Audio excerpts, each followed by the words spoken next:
शेवटी आता मुलगी परक्याचं धनच, कधीतरी ती आपल्या घरातून जाणार आहे सासरी. तर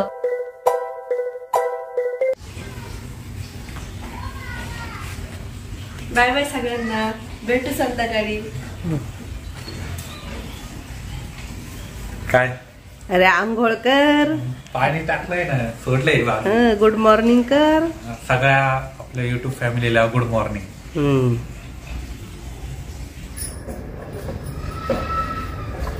नमस्कार, मी सुवर्णा आणि परत एकदा तुमचं सर्वांचं माझ्या एका नवीन मराठी ब्लॉग मध्ये अगदी मनापासून स्वागत. आजचा दिवस तुम्हाला खूप छान, मस्त, आनंदाचा, आरोग्याचा जाऊ दे, हीच बाप्पाच्या चरणी प्रार्थना.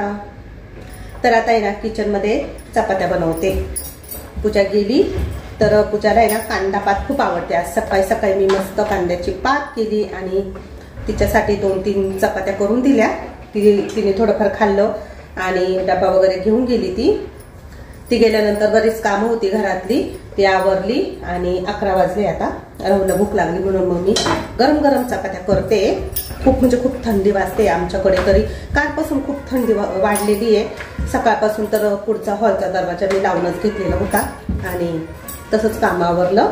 इकडे किचनचा हा मागचा दरवाजा आहे ना, तो पण लावलेला आहे. तर त्यामुळे थोडा अंधार अंधार वाटत असेल तुम्हाला किचनमध्ये. लाईट्स पण बंदच आहे. तर म्हटलं चला आता 11 वाजले. भाजी तर झालेली होती माझी, फक्त चपात्या करायच्या बाकी होत्या, त्या करून घेते. कालचे सर्व व्हिडिओ तुम्हाला खूप आवडले, सर्व ताईंच्या खूप छान छान कमेंट्स होत्या. तर काल मी हिरवी साडी घातलेली होती ना, तर बऱ्याच ताईंना माझी हिरवी साडी आवडली. पोळी घ्यायची का रे? हो घ्यायची ना. तर बऱ्याच ताईंनी विचारली की हिरवी साडी खूप छान दिसते तुम्हाला, म्हणजे माझ्या अंगावरती हिरवा कलर पहिल्यांदाच बघितला सर्वांनी. तर याआधी पण ती साडी मी घातलेली होती ऋतूच्या हळदीच्या दिवशी, तर तेव्हाच नंतर मी काल घातली. तर ती साडी मला आहे ना, मी जेव्हा कुलदेवीला गेली होती ना आमच्या विंध्यवासिनी मातेला, तेव्हा तिथं मला त्या सेवेकरांनी माझी ओटी भरली होती, तेव्हा ती साडी मला तिथे ती दिली होती. तर मी त्यावरती व्हिडिओ पण केलेला आहे आणि खरंच मला ती साडी खरंच आवडली, खूप छान दिसत होती मला ती. खरं तर मी हिरवा कलर कधी घेत नाही, पण मला अंगावर टाकल्यानंतर म्हणजे घातल्यानंतर छान दिसली साडी. भाजी घ्यायची का? आमच्या राहुल दादाची आंघोळ वगैरे झालेली आहे. सर्वांना गुड मॉर्निंग. सकाळी तर काही केलं नसेल ना? केलं होतं ना सकाळी? केलं होतं का? बरं बरं, ठीक आहे. जेवायला बोलवायचं ना मग सर्वांना. सगळ्यांनी या घरी जेवायला.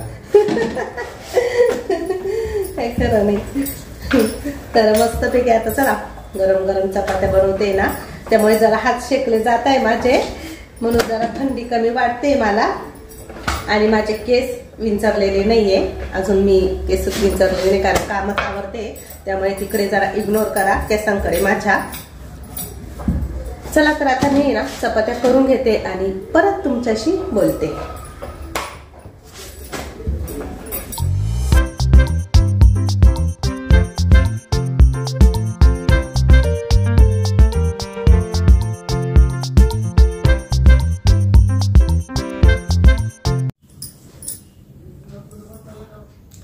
तुम्हाला वाटेल ताई अशी काही बसलीये, पण खरं सांगू का मला खूप म्हणजे खूप थंडी वाजते, कारण आमच्याकडे ना खूप थंडी वाढलेली आहे आणि बाहेर तर अगदी अशी थंडगार हवा सुटलेली आहे, खूप म्हणजे खूप हवा सुटलेली आहे. त्यामुळे मी ना हॉलचा दरवाजा पण लावून घेतलेला आहे आणि अशी मस्त बसलेली शॉल गुंडाळून आणि मांडीवरती ना उशी घेतलेली आहे, म्हणजे याने ना थोडीशी गरमाई येते मला. तर चला, तुम्हाला थंबनेल वरून समजलंच असेल आजचा विषय काय आहे, कारण आज काही व्हिडिओ मधून आहे ना तुम्हाला दुसरं काही दाखवण्यासारखं नव्हतं. तर म्हटलं खूप दिवसांच्या गप्पा राहिलेल्या आहे आपल्या, खूप साऱ्या ताईंच्या छान छान कमेंट्स की ताई पूजाचं लग्न कधी करणार, कधी डेट धरणार आहे. तर ह्या सर्व काही गोष्टींवर म्हणजे या विषयावरती आज आपण आहे ना चर्चा करणार आहोत. तर आता माझं सर्व काही घरातलं काम आवरलेलं आहे, जेवण पण झालेलं आहे आणि जेवण झाल्यानंतर अजून पण थंडी वाजते ना, तर तुमच्याकडे पण थंडी असेल ना भरपूर, तर मला कमेंटमध्ये नक्की सांगा. आणि चला आता आपल्या विषयाला सुरुवात करू आपण. तर एवढ्यात काय झालंय, लग्न, कार्यक्रम, मेहंदी, हळद हे सर्व काही फंक्शन तुम्ही बघितले. स्नेहलचं लग्न, रोशनीचं लग्न आणि सर्वांनाच पूजाच्या लग्नाची उत्सुकता लागलेली आहे आणि तुमच्यापेक्षा अधिक पटीने मला. पण सध्या आता काय झालेलं आहे, आमचा विचार थोडासा बदललाय.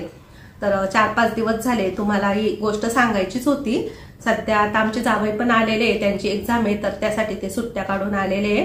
तर म्हटलं चला ते आले तर आपण लग्नाची डेट पण काढून घेऊ, कारण नंतर मग लॉन्स वगैरे भेटत नसतात, मग खूप गर्दी होऊन जाते लग्नांची.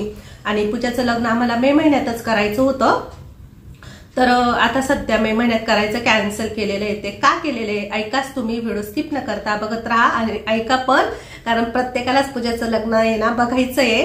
तर आम्ही ना काल परवाच ब्राह्मणांकडे बघितलं, तर मिस्टर गेले होते आणि जावई पण गेले होते पूजाचं लग्न म्हणजे फिक्स करायला. तर मे महिन्यातली आम्हाला डेट लागत होती लग्नासाठी. तर पण मग समोर ब्राह्मणांनी सांगितलं की मे महिन्यामध्ये आहे, असतं पूर्ण 1 महिना असतं. तर त्यामुळे मे महिन्यामध्ये काय आम्हाला लग्नाची डेट धरायला चालणारच नाही. तर ब्राह्मण बोले जून जुलै महिना आहे, तर पावसाळा लागतो, त्यावेळेस पाऊस असतो आणि पावसाळ्यामध्ये आपण लग्न करणं हे काय मला बरं वाटत नाही, कारण आपण पूजाचं लग्न रात्रीच ठेवणार आहोत ना. तर मग पाऊस आला तर पुन्हा फजिती होऊन जाईल आपली, आपण एवढा खर्च करणार. त्यामुळे मग आम्हाला जून जुलै महिना पण चालणार नाही. तर मग आता आम्ही असं ठरवलंय की दिवाळीच्या पहिल्या तोंडची तारीख धरायची, म्हणजे तुळशीचं लग्न झाल्यानंतर जी तारीख असते ना त्यावेळेस एवढी गर्दी पण राहत नाही आणि वातावरण पण छान असतं, फ्रेश असतं. तर त्यावेळेस चालू आहे आमचा विचार पूजाचं लग्न करायचा, कारण बऱ्याच ताईंना पूजाचं लग्न बघायचंय. पण आता असं झालंय की मे महिन्यामध्ये आपण करू शकत नाही, मे महिन्याच्या आधी करू शकत नाही. तसं फेब्रुवारी, मार्च, एप्रिलमध्ये पण तारखा आहेत, पण आमच्याकडे वेळ नाही, कारण मळ्यातले काम असतात, मिस्टरांना रोज मळ्यात जावं लागतं. परत एप्रिल महिन्यामध्ये गहू काढायला येतो, कांदे काढायला येतात, मजूर येतात, तिकडे खूप लक्ष द्यावं लागतं. त्यामुळे मग एप्रिल महिन्यात पण जमणार नाही. पुन्हा मग मार्च एप्रिलमध्ये माझी वाळवणीच्या वस्तू बनवायची घाई गर्दी असते, कुरडई, वडे, पापड हे सर्व काही लग्नाला बनवतो आम्ही, तर ते पण असतं. तर म्हटलं चला आपल्याकडे वेळ पण नाही तेव्हा, मग दिवाळीमध्ये आपल्याकडे भरपूर वेळ राहील पूजाच्या लग्नाची तयारी करायला. तर आमचा विचार चालू आहे दिवाळीमध्ये आपण पूजाचं लग्न करू. आणि असं वाटतं की एवढ्या लवकर पोरगी घरातून काढून द्यायची म्हणजे आता कुठे, ते आता आमच्याकडे आलेली आहे. जवळपास 5 ते 6 वर्ष झाले ती बाहेर शिक्षणासाठी राहते, बाहेरचं खाते, मेसचे डबे, आणि आता कुठे ती माझ्या हातचं खाते, रोजचं सकाळ संध्याकाळ का होईना माझ्या नजरेसमोर दिसते. कारण बऱ्याच ताईंच्या मला कमेंट्स पण आल्या की ताई आता कुठे पूजा तुमच्याकडे आली आणि लगेच तुम्ही तिला जॉबला पाठवताय, लगेच लग्न करताय, तर थोड्या दिवस आपल्याकडे पण तिला राहू देऊ.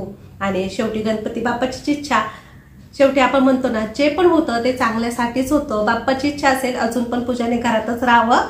तर मग आमचाही विचार चालू आहे की दिवाळीपर्यंत आपण थांबूया. तर बरेच प्रश्न तुमच्या मनात पण होते, बरेच प्रश्न आमच्याही मनात आहे.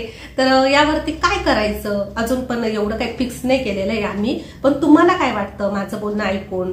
कारण शेवटी आता मुलगी परक्याचं धनच, कधीतरी ती आपल्या घरातून जाणार आहे सासरी.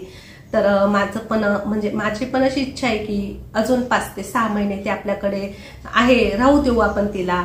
आणि पूजा व्हिडिओमध्ये असल्यानंतर तुम्हाला पण छान वाटतं ना, तुम्हाला ती व्हिडिओमध्ये असल्यानंतर व्हिडिओ बघायला आवडतं. तर मग ती सासरी गेल्यानंतर तुम्हाला ती रोज काही दिसणार नाही. तर म्हटलं चला आता आपण आहे ना दिवाळीत विचार करू लग्नाचा, पूजाचा. तर कसं वाटतं तुम्हाला? म्हणजे आमचा विचार चालू आहे असाच. तर तुम्ही पण मला काही सांगू शकता की ताई काय करायला पाहिजे. आणि पूजाच्या लग्नाची तयारी ज्या काही बारीक सारीक गोष्टी आहे ना त्या तर मी आधीच करणार आहे, कारण म्हणजे लग्नाच्या 2-3 महिन्या आधीपासूनच सुरू करू आपण. तर बऱ्याच काही लग्नाच्या आयडियाज असतात, तुम्हाला पण माहिती असेल तर मला सांगत जा, असं करा ताई तसं करा, मला पण छान वाटेल ऐकायला. तर राहू देऊ तिला आपण आपल्याकडे थोड्या दिवस. बऱ्याच ताईंचे खूप सारे प्रश्न होते पूजाच्या लग्नाविषयी. तर कसं वाटतंय तुम्हाला ते नक्की मला कमेंटमध्ये सांगा. आणि त्या दिवशी स्नेहलच्या लग्नाच्या दिवशी पूजाने जी सिल्वर कलरची साडी घातली होती ना ती पल्लवीची होती. पल्लवी म्हणजे माझ्या मावशीची सूनबाई.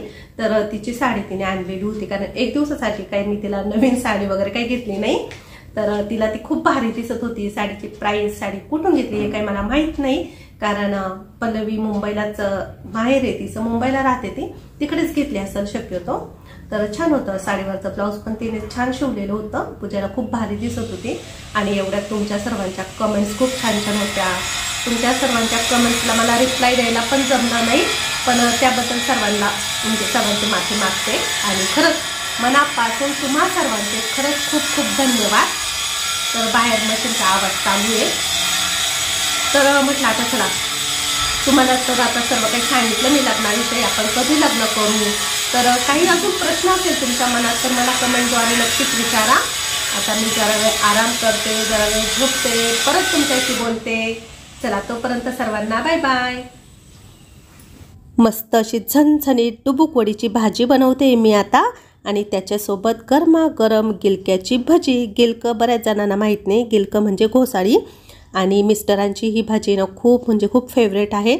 जर भाजीला काही घरात नसलं ना तर मी ना लगेच ही भाजी करते, डुबुक वडीची भाजी, आणि खायला ना अगदी मटणाच्या भाजीपेक्षाही भारी लागते. नक्कीच तुम्ही एक वेळेस करून बघा. रेसिपी मी तुम्हाला शेअर करीलच याची.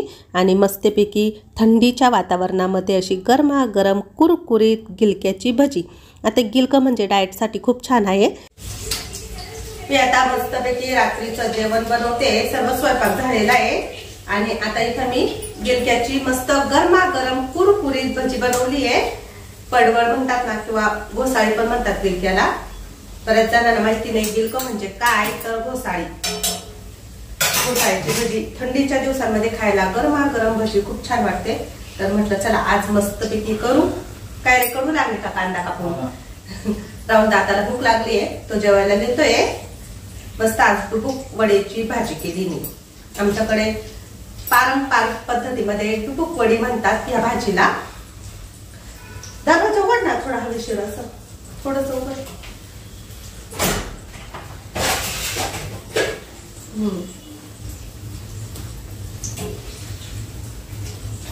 पूजा काय अजून आली नाहीये, ती पण येईल अर्धा तासामध्ये येईल. 9 वाजले आता.